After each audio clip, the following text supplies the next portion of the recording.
Dans un contexte mondial de plus en plus instable, la France se penche à nouveau sur la question de l'engagement de sa jeunesse au service de la nation. Le Haut Commissariat au Plan, en collaboration avec France Stratégie, a rendu un rapport explorant les pistes d'évolution du service national universel, avec en ligne de mire la résilience nationale et la cohésion civique. Créé en 2019, le SNU repose sur le volontariat et propose aux 15 à 17 ans un séjour de cohésion et une mission d'intérêt général. Si aujourd'hui il ne touche qu'une minorité de jeunes, plusieurs scénarios envisagent une montée en puissance progressive du dispositif.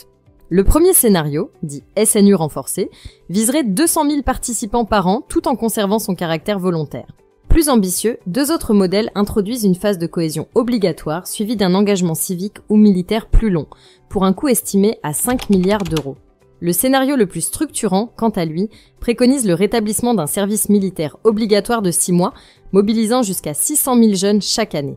Ce retour à un format contraint représenterait un investissement d'environ 15 milliards d'euros, mais s'inscrirait dans une logique stratégique, alors que la conflictualité internationale ne cesse de croître. Cette refonte du SNU viserait aussi à compléter les capacités des armées professionnelles, dont la suppression de la conscription en 1997 a réduit le vivier de citoyens formés aux enjeux de défense. Le rapport met en avant l'intérêt d'une telle politique pour détecter précocement les vocations militaires, enrichir les réserves nationales et diffuser une culture de résilience. Toutefois, la faisabilité du projet reste suspendue à des considérations logistiques et budgétaires majeures. Il faudrait créer des centaines de centres d'accueil et mobiliser un encadrement conséquent, impliquant les armées, l'éducation nationale et les partenaires associatifs.